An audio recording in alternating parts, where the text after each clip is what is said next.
और गौतम बुद्ध नगर के दादरी विधानसभा सीट से विधायक हमारे साथ जुड़ चुके हैं लाइव। सबसे पहले आपका बहुत बहुत धन्यवाद, बहुत बहुत आपका स्वागत है तेजपाल नागर जी।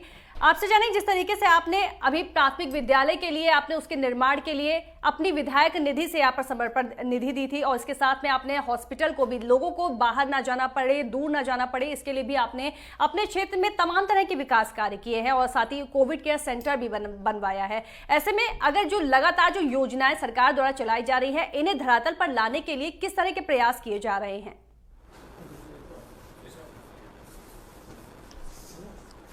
मैडम जी, शिखा रस्तोगी जी, मैं आपका स्वागत करता हूं कि आपने मुझे आज जनता से रूबरू करने के लिए आपने मुझे समय दिया, मौका दिया। मैं आपका हृदय से आभार व्यक्त करता हूं। सबसे पहले शिखा जी, कोविड के समय में समस्त विधानसभा दादरी वासियों के उत्तम स्वास्थ्य चिकित्सा सेवा मुहैया कराने के लिए मैं कृत संकल्पित हूं। किसी को भी इलाज के अभाव में किसी अपने को ना खोना पड़े, मेरा अंतःकरण से ये प्रयास है जी। मेरा अंतःकरण से प्रयास है। मैंने मैडम दादरी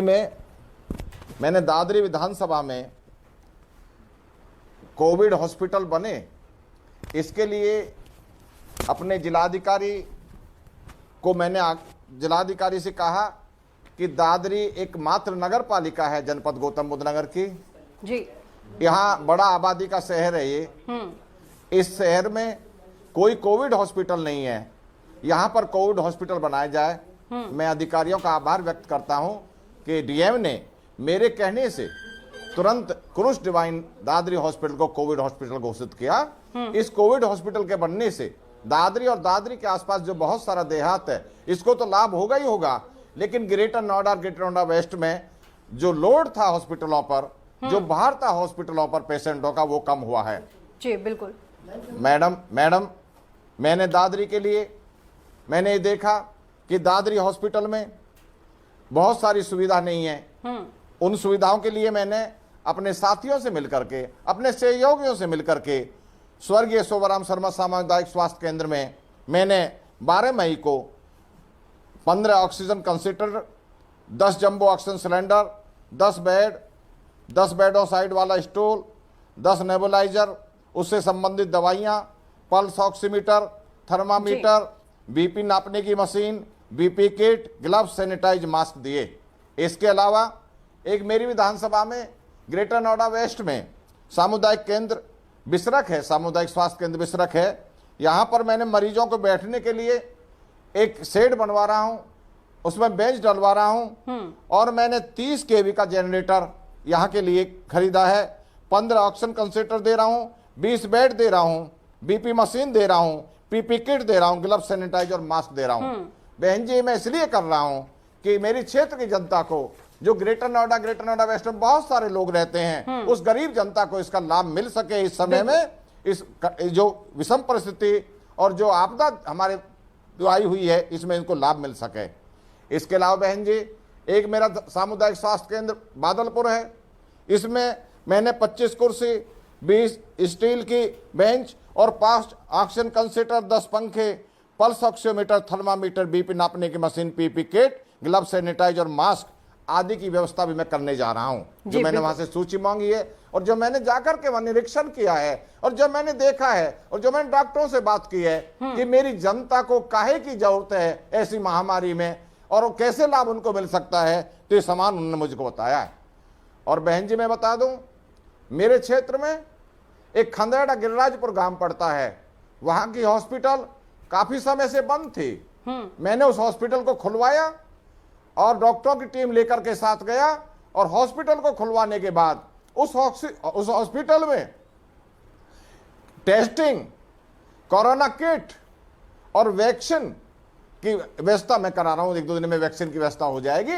वहां पर 12 से 15 गांव आते हैं, ताकि 12 और 15 गांव के लोग दादरी में न आए, ग्रेटर नोएडा न जाए, ग्रेटर नोएडा वेस्ट न जाए। उनका इलाज, उनका उपचार प्राथमिक स्थिति पे, प्राइमरी स्टेज पर वहीं हो सके, ये मैं प्रयासरत हूं।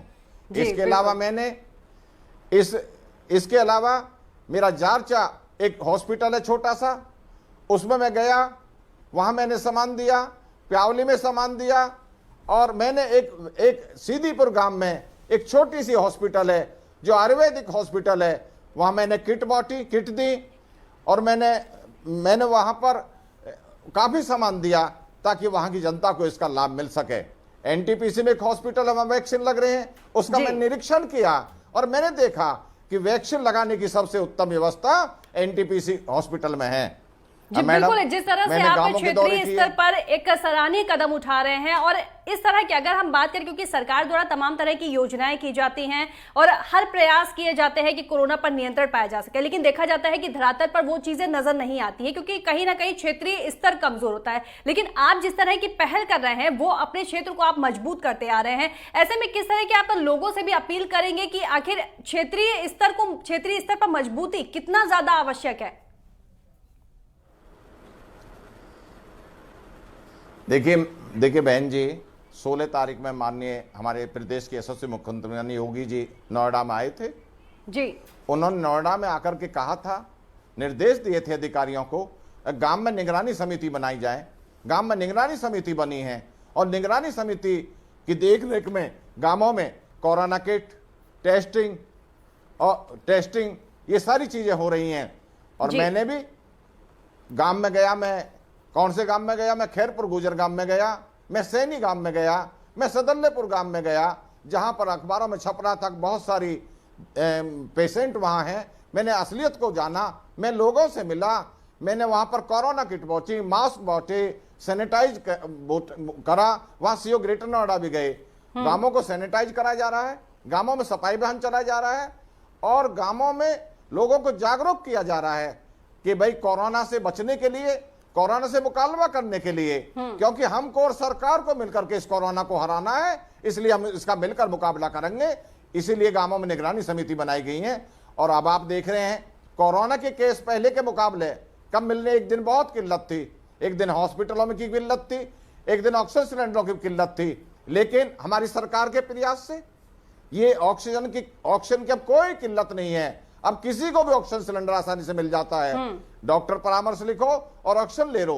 मेरे पड़ोस में जहां मैं रहता हूं दादरी में एक बिसाड़ा गांव है, वहां पर ऑक्सीजन का प्लांट है, कल वो बंद रहा, डिमांड नहीं थी ऑक्सीजन की। मैं कह रहा हूं ऑक्सीजन की क्षेत्र में और पूरे जनपद में कोई दिक्कत नहीं है ऑक्सीजन की, और बीमारी घट रही है। कोरोना भागेगा, हमारी जीत होगी मैडम, मैं आपको बताना चाहता हूं। जी बिल्कुल, अगर हम ग्रामीण जनता की बात करें तो दादरी के जो ग्रामीण लोग हैं उनकी कौन सी प्रमुख समस्याएं हैं, उन्हें दूर करने के किस प्रकार के प्रयास किए जा रहे हैं?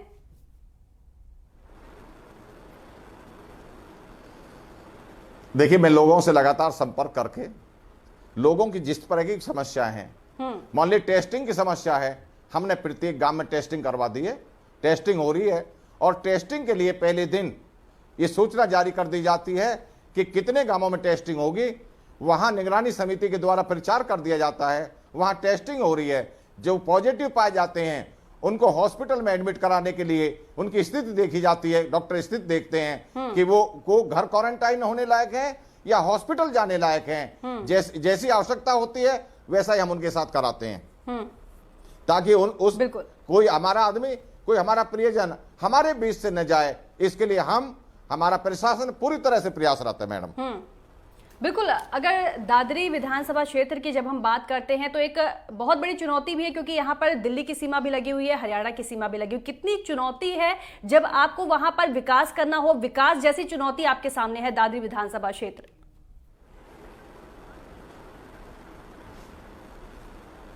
देखिए मैडम, सबसे पहले मैंने देखा जब ऑक्सीजन की किल्लत थी, वास्तव में किल्लत थी, तो मैंने 50 लाख रुपए ऑक्सीजन प्लांट लगाने के लिए दिए। मैं यहाँ पे बताना चाहता हूं और जो लोग सुन रहे हैं उन सबको मैं अवगत कराना चाहता हूं कि दादरी की हॉस्पिटल में ऑक्सीजन प्लांट का सर्वे हो गया है और उसका कार्य जल्दी पूरा हो जाएगा ऑक्सीजन प्लांट का। एक बात। दूसरी बात, जहां तक आपने विकास की बात करी, हालांकि अब कोरोना के टाइम में उसकी बात करना ज्यादा ठीक नहीं है, लेकिन दादरी क्षेत्र के विकास में कहीं कोई कमी नहीं रही। 4 साल के पीरियड में चहुमुखी दादरी क्षेत्र का विकास हुआ है और विकास की गति, क्योंकि ये सरकार जो है माननीय योगी जी की सरकार, और भाजपा की सरकार विकास के प्रति बहुत जागरूक है। मैं मानता हूं कोरोना की वजह से कुछ संकटें आई, कुछ मुश्किलें आई, लेकिन कोरोना काल में भी विकास हुआ। अब पहली प्राथमिकता हमारी अपने आदमियों को बचाने की है, उस तरफ हमारी सरकार और मैं भी पूरी तरह से प्रयासरत हूं। मैं प्रत्येक दिन कभी किसी गांव में, कभी किसी सेक्टर में, मैं ग्रेटर नोएडा वेस्ट की सोसाइटियों में गया, ग्रेटर नोएडा वेस्ट की 5-6 सोसाइटियों में गया। मैंने आइसोलेशन केंद्र देखे। आइसोलेशन केंद्र में वहां जो लोगों ने मुझे अवगत कराया, जो आइसोलेशन केंद्र चला रहे हैं, मैंने देखा उनको क्या आवश्यकता है, उस आवश्यकता की पूर्ति मैंने वहां की। मैंने कोरोना किट दी, मैंने मास्क दिए, मैंने जो भी सामान की आवश्यकता थी वही सामान मैंने उपलब्ध कराने का आश्वासन दिया और सामान उपलब्ध कराया। और मैंने लोगों को धन्यवाद दिया। ऐसी विपदा के समय में आप लोग अपनी जान की परवाह न किए बगैर डॉक्टरों की व्यवस्था कर रहे हैं, आपने आइसोलेशन केंद्र बना रखे हैं ताकि लोग बाहर न जाए। मैंने ये भी पूछा प्रत्येक सोसाइटी में जाकर के कि भाई आपने कितने आइसोलेशन केंद्र जो बनाया है, कितने लोगों को आपने उपचार दिया, कितने लोगों को आपने रेफर कराया, कितने लोगों को आपने कोरोना किट दी। मैं बहुत खुश हुआ कि मेरे साथियों ने मिलकर के ग्रेटर नोएडा वेस्ट में और जो ये सिलेंडर दिलवाए, ऑक्सीजन किट, ये कोरोना की किट दिलवाई, और लोगों को जो वहां रहने लायक थे आइसोलेशन केंद्र में रखा, और जो आइसोलेशन केंद्र से रेफर करने की बात थी उनको एडमिट कराने का प्रयास किया, एडमिट कराया और लोगों की जान बचाने में पूरा योगदान दिया। और नेटवर्क 10 ने मुझे जोड़ा है, इसके लिए मैं आपका बहुत हृदय से आभार व्यक्त करता हूं। बिल्कुल। अगर हम बात करें कोई भी चुनौती हो या अभी हम जैसे कोरोना महामारी के दौर से गुजर रहे हैं, ऐसे में एक जन सहभागिता, जन जागरूकता बहुत ही आवश्यक होता है। लोगों से आप क्या अपील करेंगे? खत्म हो गया।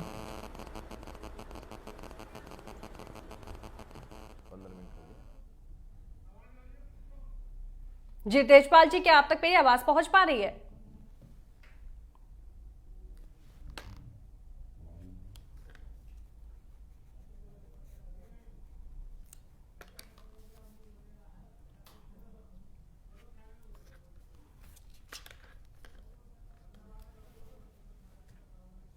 तो ये थे हमारे साथ दादरी से विधायक तेजपाल नागर जी, जिन्होंने अपने क्षेत्र में तमाम विकास कार्य किए हैं। और इसके साथ ही आपको बता दें कि उन्होंने अपनी विधायक निधि से, जहां प्राथमिक विद्यालय को अपनी निधि समर्पित की है, इसके साथ ही साथ उन्होंने हॉस्पिटल को कोविड केयर सेंटर बनाने के लिए भी पत्र लिखा, और जो मांग भी उनकी पूरी हुई है, जिससे कि लोगों को नोएडा के जो हॉस्पिटल्स है उन पर प्रेशर ज्यादा ना पड़ सके।